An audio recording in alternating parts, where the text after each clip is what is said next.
ದೊಡ್ಡೇರಿ ಹೋಬಳಿ ನಾನು ಶಾಸಕ ಆಗಿದ್ದು 2004ರಲ್ಲಿ ಆಗಿದ್ದು. ಆಗ ಈ ಕಾಂಗ್ರೆಸ್ ಪಾರ್ಟಿ ನನಗೆ ಸರಿಯಾಗಿ ಗೌರವ ಕೊಡಲಿಲ್ಲ ಅಂತ ನಾನು ಜನತಾದಳಕ್ಕೆ ಸೇರ್ಕೊಂಡು ಈ ಜಿಲ್ಲೆನಲ್ಲಿ ಸ್ಪರ್ಧೆ ಮಾಡಿದಾಗ ಕಂಪ್ಲೀಟ್ ಕಾಂಗ್ರೆಸ್ ವೈಟ್ ವಾಶ್ ಮಾಡಿದ್ದು.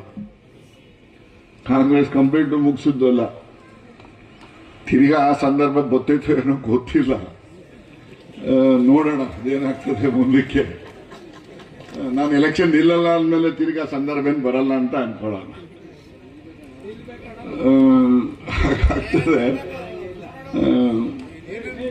ಆಯ್ತಪ್ಪ, ನೀನು ಹೇಳ್ದಂಗೆ ನಾನು ಕೇಳೋದು ಆಯ್ತಲ್ವ, ಮತ್ತೆ ಸುಮ್ಮನೆ ಕೂತ್ಕೊಂಡ್ಬಿಡಿ. ಈಗ ಇಲ್ಲಿ ರಾಜಕಾರಣದಲ್ಲಿ ಯಾರು ಶಾಶ್ವತ ಶತ್ರುಗಳು ಇರೋದಿಲ್ಲ, ಶಾಶ್ವತ ಮಿತ್ರರು ಇರೋದಿಲ್ಲ. ನಾನು ಮೋಟರ್ ಸೈಕಲ್ ರ್ಯಾಲಿ ನೋಡ್ಕೊಂಡ್ ಬಂದೆ. ಒಬ್ರು ಒಂದು ಬಾವುಟ ಹಿಡಿದಿಲ್ವಲ್ಲ, ಯಾಕೆ ಒಬ್ರು ಒಂದು ಬಾವುಟ ಹಿಡಿದಿಲ್ಲ ಗಿರಾಕಿಗಳು? ಎಲ್ಲ ಒಂದು 100 ಬಾವುಟ ಹಿಡಿಯೋರು, ಯಾಕೆ ಒಬ್ರು ಹಿಡಿದಿಲ್ಲ. ಅದೇ ನಮ್ಗೆ ಆಶ್ಚರ್ಯ ಆಗ್ಬಿಡುತ್ತೆ ನನಗೆ.